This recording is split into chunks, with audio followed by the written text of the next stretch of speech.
በስመ አብ ወወልድ ወመንፈስ ቅዱስ አሐዱ አምላክ አሜን። በስመ አብ ወወልድ ወመንፈስ ቅዱስ አሐዱ አምላክ አሜን።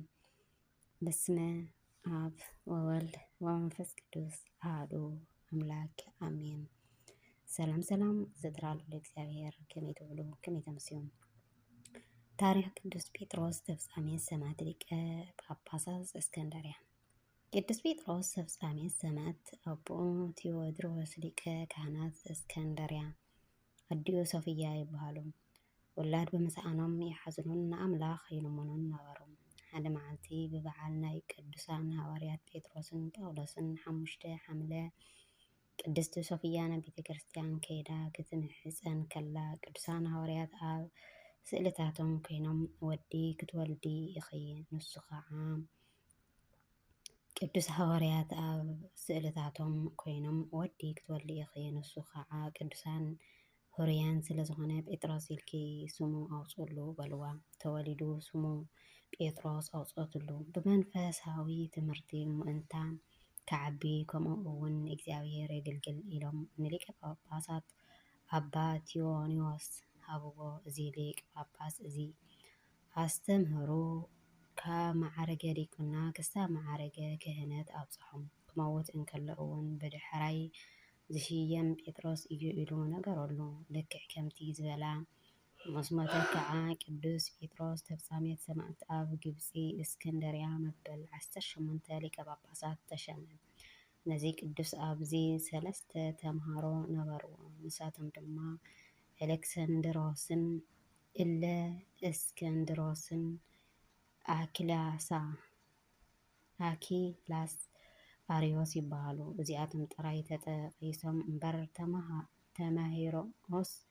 ተማሂሮኦሲ እዚኣቶም ጥራይ ኣይኮኑን። ግና ንታሪክ ስለ ዝመፅእ 3 ተጠቂሶም።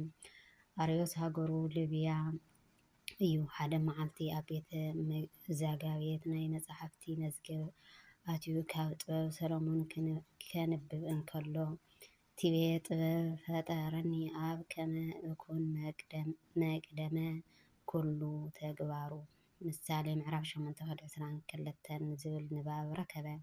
ንሱ ናይ እግዚአብሔር ውሉድ ኣምላኽነት ይጠራጠር ነበረ እሞ ጥበብ ተባሂሉ ዘሎ እግዚአብሔር ወልድ እዩ።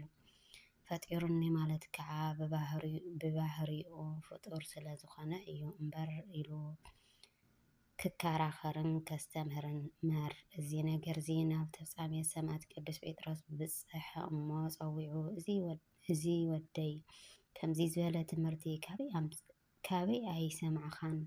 ካበይ ኣይሰማዕካን ካብ መፅሓፍ እውን ኣይረኸብካን። ንኻልኣይ ግዜ ከምዚ ኢልካ ኣይትሕሰብ ኣይትናገር እውን በሎ። ኦርዮስ ወይ ከዓ እሺ ሕራይ ኢሉ ከደ። ምክርኻር ግና ኣየቋረፀን። ቅዱስ ጴጥሮስ ንኦርዮስ ካብ ሹመቱ ሰዓሮ፣ ካብ ማዕርጉ ኣውረዶ፣ ኣባረሮ። ንንጉስ ዲዮቅልጥያኖስ እዞም ክርስቲያን ክውድኡና ከጥፍኡናን ኢሎም መዓልታዊ ብሰይፊ እውድኦም ኣለኹ። ግና እንደገና ከዓ ይበዝሑ ኣለዉ፣ ዋላ እውን ኣይቕንሱን። እንታይ እዩ ነገሩ ኢሉ ሓተተ።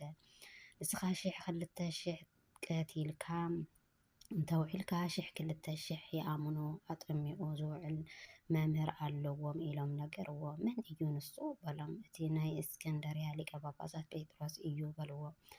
ቅተልዎ ኢሉ ጓላት ዝተባሃሉ ጭፈራ ለኣኸ።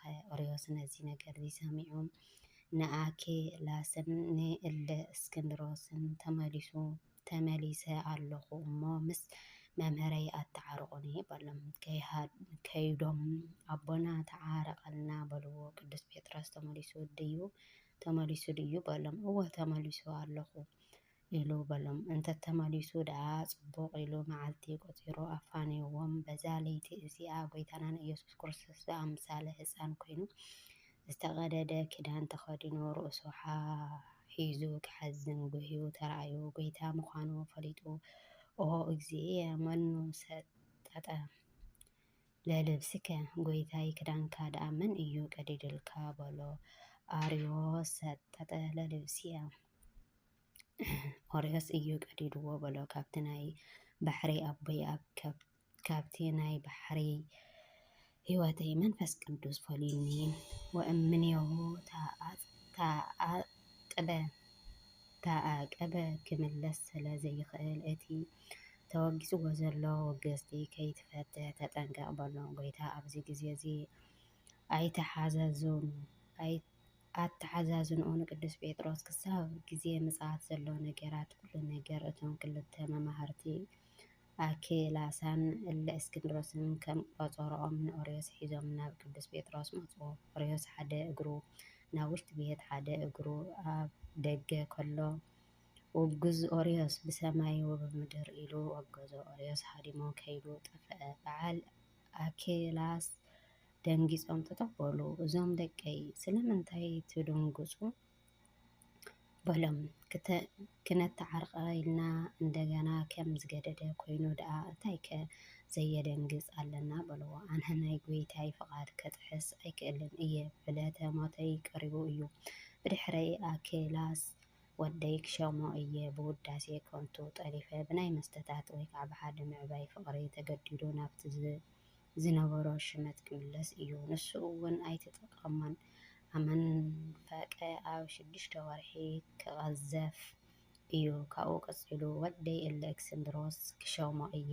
ኣብ ዘመኑ ዓብይ ጉባኤ ክገብር እየ። ናይ ኦርዮስ ሕፍረት ከዓ ኣብ ጉባኤ ክገልጾ እየ ኢሉ ጎይታ ዝገለጸሉ ነገሮም ነዚ ሰሚዖም ናብ ቦታኦም ተመለሱ። ድሕሪኡ እቶም ዲዮቅልጥያኖስ ዝለኣኾም ጭፈራ ጋላት መፁ። ንቅዱስ ጴጥሮስ ምእማን ኣዝዮም ይፈትውዎ ስለ ዝነበሩ ለይትን መዓልትን ብኣብርሃ ክሕልውዎ መሩ። ቅዱስ ጴጥሮስ ግና ኣዝዩ ንህዝቡ ሓላይ ብምዃን በኣይ ምኽንያት ናይ ምእመናን ደም ብኸንቱ ዶ ክፈስስ ኣይኽእልን ብምባል ኣብ ናይ ቅዱስ ማርቆስ ቤት መቃብር ኣትዩ።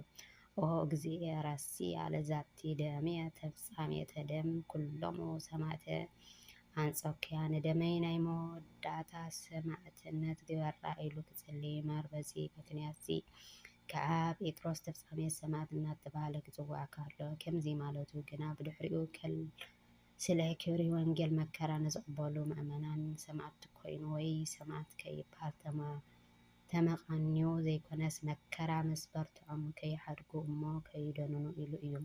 ከምዚ ኢሉ ምስ ጸለየ ናይ ጸሎት መልሲ ኣሜን ይኹን በከመ ቃልከ ዝብል ድምፂ ካብ ሰማይ ተሰሚዑ። ቅዱስ ጴጥሮስ ምንታይ እቶም ህዝቢ መስኡ ከይሞቱ ኢሉ ምስቶም ሰይፊ ከምዚ ኢሉ ተማኸረ። ኣብ ፍሉይ ሰዓት ብለይቲ ሰብ ከይርኦም ክመጽእ ንሱ ከዓ በታ መለኮት ተቐሪቡ ክጸንሖም እሞ ብጾምዋ ክሰይፍዎ ከምቲ ዝበሎም ብመለኮት ሰይፊ ምሕላፍ ሰይፍዎ። ካብ ክሳድ ጸባ መዓርን ወፂኢት ብዱን ከዓ ን2 ሰዓት ዝኣክል ከይወደቐ ጠጠው ኢሉ ጸንሐ። ኣስሆሎሙ ፍቅረ ቅድስተ ወመጦሙ ክሳዶ ክብረተ ለጋላቲ ከም ዝብል ኩሉ ግዜ ጸሎት ምስ ፈጸመ ብኢዱ ጠቃዕ የብለሎም እሞ እቶም ምእመናን ኣትዮም እቲ ዝመሃር ክመሃር እቲ ብሕጊ ዝመጽእ ከዓ ብሕጉ ይዘራረብ ነበረ። ኣብዚ ዕለት እዚ ግና ፈጺሞም ድምፂ ክረኽቡ ኣይከኣሉን። ክፍቶም እንተ ኣተዉ ክሳድ ተቆሪጹ ይጸንሑ።